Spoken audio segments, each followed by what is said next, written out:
Good morning, everybody.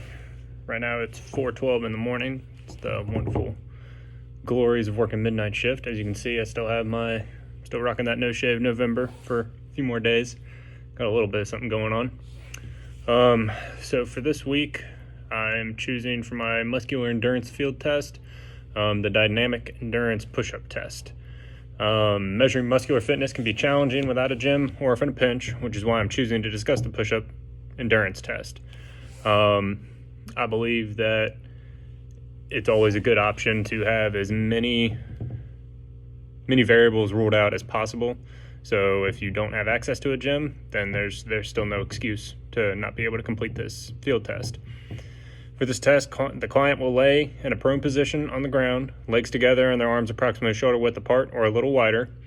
When told to start, the client will push themselves up off the mat or until their arms are fully extended.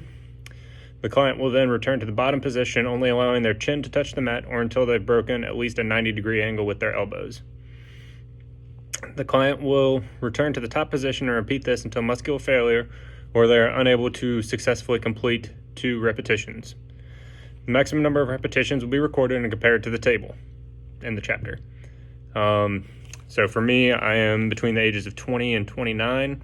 In the chapter, it said greater than or equal to 36 push-ups, which I feel would be fairly easy to do. It's not going to be easy when I'm demonstrating for you today in all of this gear, because it's adding like an extra 40 pounds to me. But overall, I think it should be a fairly easy test to be able to complete. Be advised, for this test, females can use their knees instead of extending out to their tippy toes. They're able to use their knees. Regardless of the gender, though, the back is going to be straight and the butt needs to be down.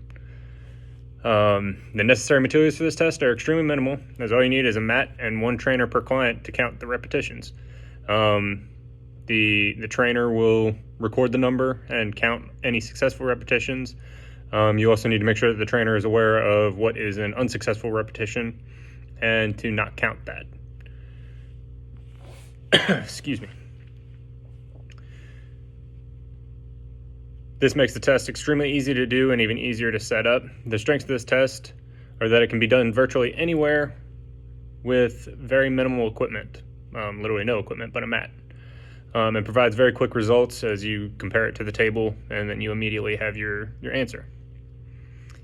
The biggest disadvantage to this test is there are many environmental factors that can affect the validity of the test, including weather. If performed outside, which I would not recommend performing this outside if at all possible. It's better to use a gym that has a more controlled temperature, controlled environment, or any inside place. Also, for this test, I believe one big disadvantage would be the weight of the client.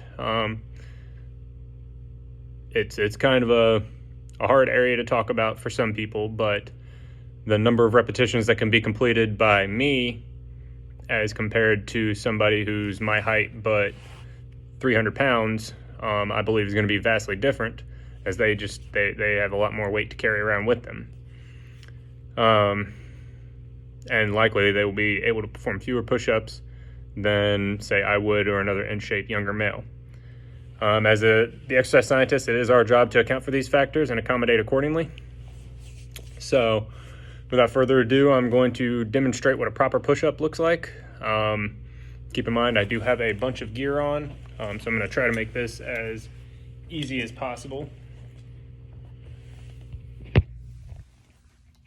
So I do have my full duty belt and vest on. So I'm going to try to set this right about here. So for this test, turn my radio off so I don't key up. You are going to have the client, I'm a little bit further than shoulder width apart. They are going to start in the prone position, and for the test to begin, we'll lift up and then perform the repetitions as such, and so on. Now, for me, I was definitely able to feel the extra weight and the constrictness of the vest, as it doesn't keep you very mobile. Anyway, I'll have my resources posted below the video, and I hope everybody enjoyed. Have a great morning.